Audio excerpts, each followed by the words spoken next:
नमस्कार मंडळी, मी अपेक्षा मराठी कंटेंट क्रिएटर. बऱ्याच लोकांचं असं म्हणणं होतं की आम्हाला ना तुमची चाळ बघायची आहे. चाळीच्या आतमध्ये जे काही तुमचं जे घर आहे ते बघायचं आहे, चाळीतलं घर. तर जेवढं शक्य झालं ना तेवढं मी शूट केलं आहे. कारण ना काय झालं माहिती आहे का, खूप गडबड चालू आहे.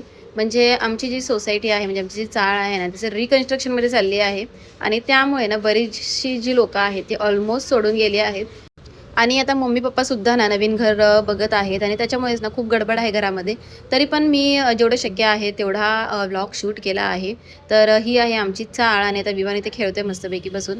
आणि चाळीमधलं जीवन तर तुम्हाला माहिती आहे कसं असतं वगैरे. पण आता बरंच जीवन बदलत चाललं आहे, कारण भरपूर लोकं सोडून गेली आहेत. ऑलमोस्ट 95% लोकं सोडून गेली आहेत. आणि आता जी काही 4-5 लोकं राहिली आहेत, ती पण ऑलमोस्ट जाण्याच्याच प्रयत्नामध्ये आहेत.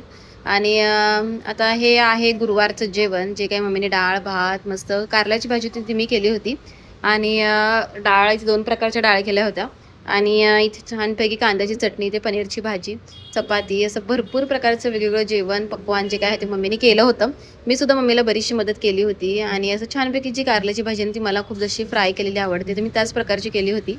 तर वेळ होती संध्याकाळची आणि ना आजी, बाबा वगैरे म्हणजे माझे मम्मी-पप्पा, हे सगळ्यांचं छानपैकी असं रुटीन असतं. तर संध्याकाळचं 7च्या दरम्यान छानपैकी बत्ती वगैरे मम्मी लावत होती आणि मॅच चालली होती, तर पप्पा मॅच बघत होते.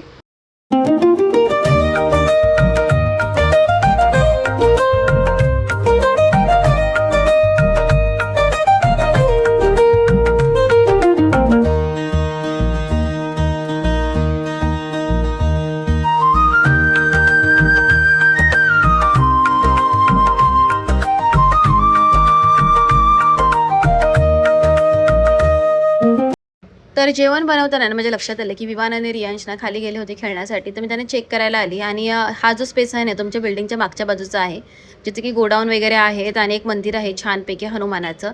तर आम्ही सुद्धा पहिल्यांदा ना लहान असताना ते खेळायला जायचो. संध्याकाळची वेळ होती आणि छानपैकी मम्मीने ना दारामध्ये दिवा लावला होता.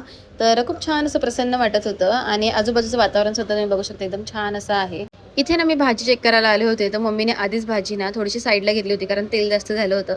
आणि विवान आणि ही सगळी जी मुलं आहेत, ती छानपैकी खेळत होते रात्रीचे. म्हणजे दिवसभर फक्त त्यांना खेळ, खेळ आणि खेळ सुचत होता.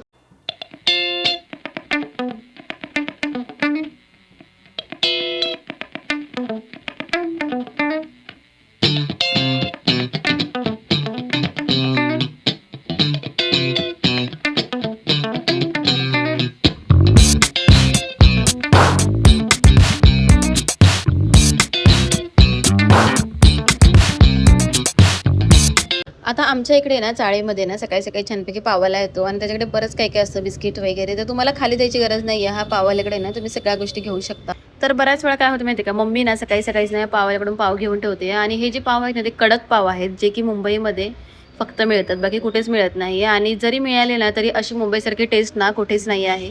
आणि हे पाव इतके छान लागतात ना बटरसोबत, की मम्मी ना आता आम्ही आलो म्हणून घेऊन ठेवत होती आमच्यासाठी.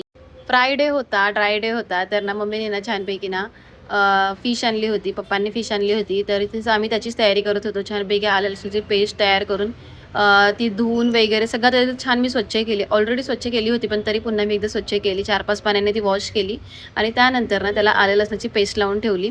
तर ज्यावेळेस ना फिश मी घेऊन येते ना, म्हणजे कुठचीही असू दे, तर ही खाऱ्या पाण्यातली फिश आहे, जी की खूप टेस्टी लागते. म्हणजे समुद्रातली आहे, ना की गोड्या पाण्यातली आहे. डोंगरी मार्केट जे खूप फेमस आहे, त्याचासुद्धा एक लाँग व्लॉग लवकरच येणार आहे. तर तिकडची ही मच्छी आहे आणि मच्छीचा वास घेऊन ना ही मनीमऊ येणार नाही असं तर होणार नाही. ते बघा तिच्यासाठी ना खास अशी आम्ही फिश पहिलीच बाजूला काढून ठेवली होती. आणि एक फिश घेऊन काही तिचं मन समाधान झालं नाही. ती सारखी-सारखी येत होती आणि त्याच्यानंतर तिला 2-3 वेळा दिलं आणि त्याच्यानंतर मग तिचं ज्यावेळेस पोट भरलं ना, त्यावेळेस ती खाली निघून गेली. मनीमाऊ इतकी छान होती, गोड होती, पांढरी शुभ्र होती, स्वच्छ होती ना, की मुलांना सुद्धा ना तिचा मोह आवरला नाही आणि मुलं तिथेच तिच्यासोबत खेळत होती.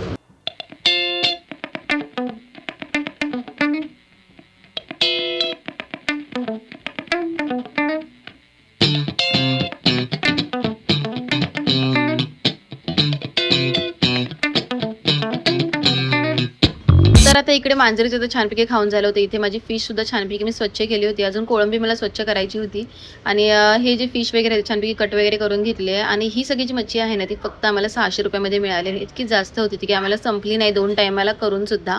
मच्छी साफ करण्यापासून ते मच्छीचं सगळं जेवण, कालवण वगैरे सगळं जे काही होतं ते मी केलं आणि मम्मीने बाकीची कामं करून घेतली.